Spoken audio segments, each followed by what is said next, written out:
Check out FlipsideGaming.com for all your gaming needs. Use the promo code HEROES to save 10% on all orders over $10.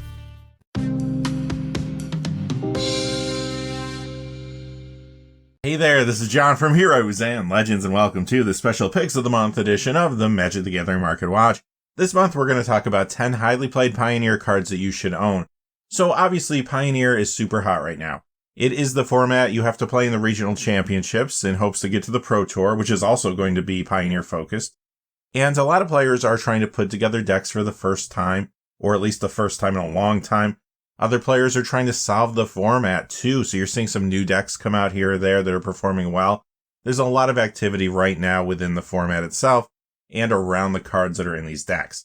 Now, I'm not going to talk about the cards that have already spiked. A lot have. Arc-like Phoenix, Days Undoing, you've already seen all these cards jumping in the Market Watch videos. I tried to pick 10 cards that haven't quite taken off yet.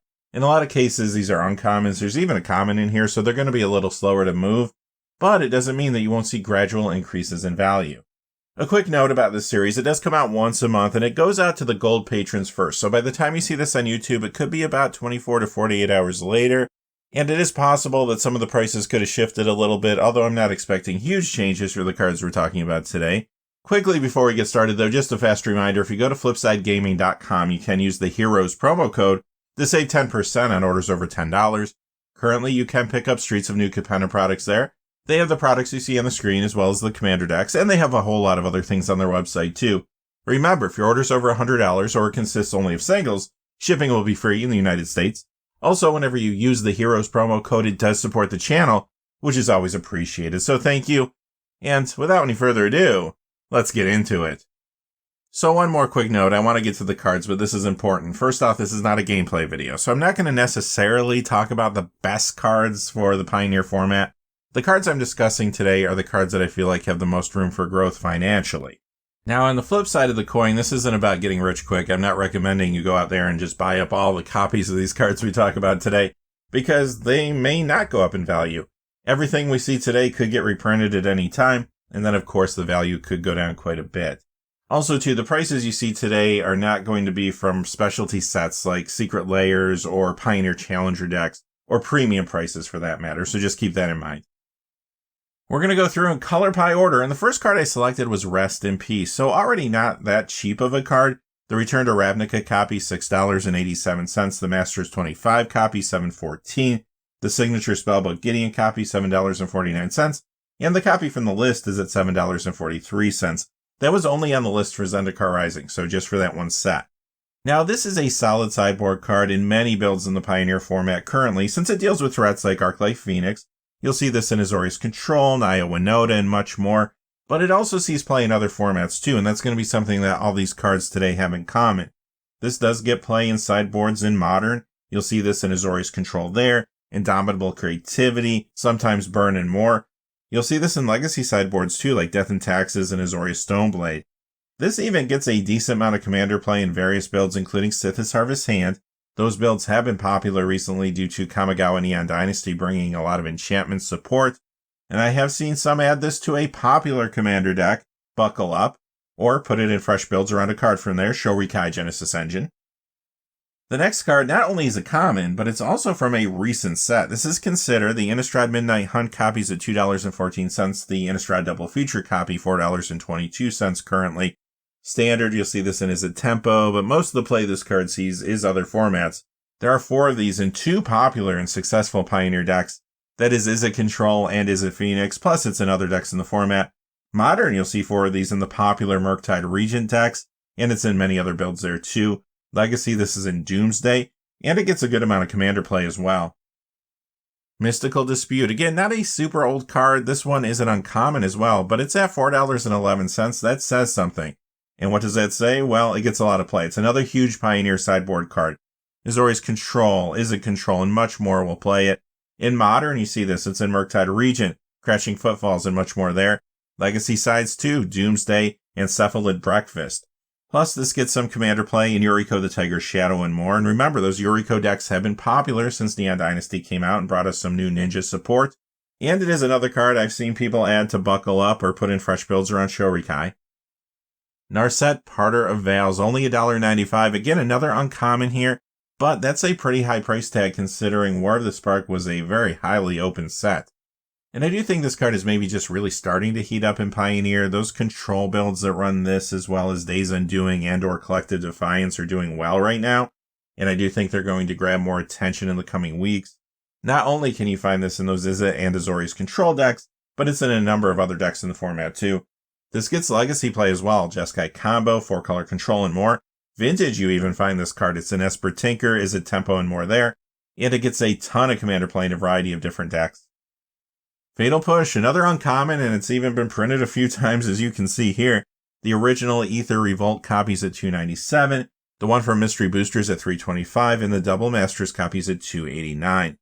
So this is also in Rakdos Midrange and Rakdos Sacrifice, plus a lot of other decks in Pioneer.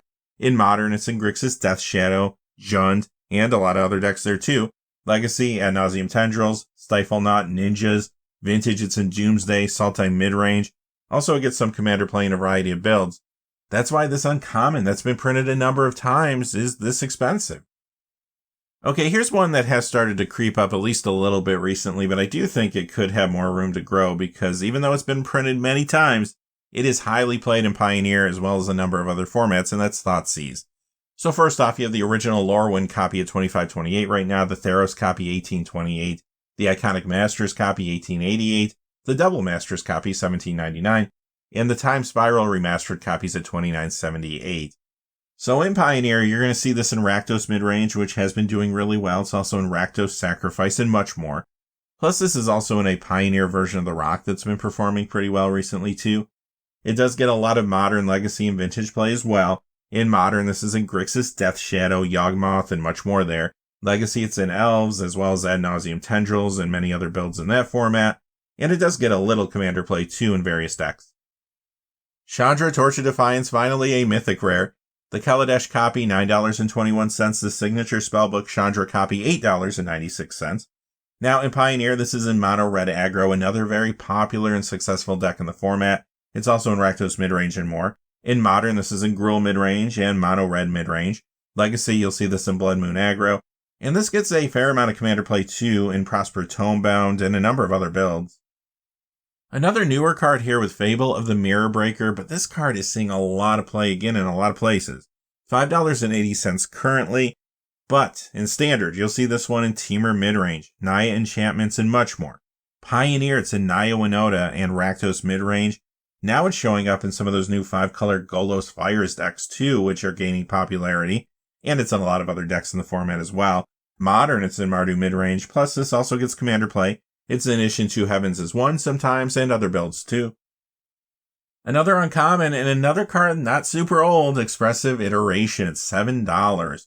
And like a lot of the cards we're talking about today, this is making a big impact in a lot of formats. Standard, it's in Jeskai Combo, Izzet Dragons, and much more. Pioneer, it's in Izzet Control, Izzet Phoenix, and more there.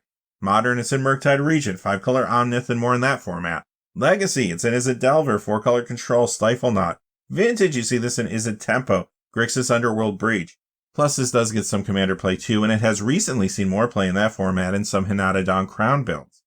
So some of the cards in this video, even though they're not as rare as other cards you might think of when you think of cards that are expensive, they do have a pretty big price tag considering the amount of copies that were printed. And at the same time, it doesn't feel like any of these cards are backing down. They're still seeing tons of play, and I know they're going to see tons of play going forward. And our last one is Damping Sphere, $2.46. This one's pretty affordable. In Pioneer, this is a good sideboard card now to deal with Lotus Field in the Hidden Strings deck, for example, but there are other uses too. Sometimes Nykthos Shrine to Nyx will show up in Mono Green Stompy. That deck is gaining popularity very quickly. Now there are other sideboard options that people could use instead of Damping Sphere, but financially, I think this is the card that has the most room for growth. In Pioneer, this is in Rakdos Midrange, Mardu Greasefang, and more. Modern sideboards will play it too. It's in Affinity, Thopter Combo, and more there. Plus, it gets a little Commander play too in various builds. Alright, that's going to do it for the Picks of the Month video for April 2022. And like I always say, I'm not necessarily trying to pick out cards that I think are going to skyrocket tomorrow or anything like that. But if you've been thinking about picking up a playset of any of these cards, this video is a reminder that this might be a good time to do so. Again though, who knows, they all could be reprinted before you know it. But anyway, Until next time, stay safe out there. Thanks for watching. Please remember to like and subscribe, and have a great day. Hey, thanks for watching. This video is made possible through the generous support of viewers like you on Patreon. Check out the description below for links to our Patreon page, as well as our Amazon affiliate store, where a small percentage of all sales will also help support the channel. Finally, if you haven't had a chance yet to subscribe, hit that subscribe button so you don't miss any of the new videos on Heroes and Legends. Talk to you again soon, and have a great day.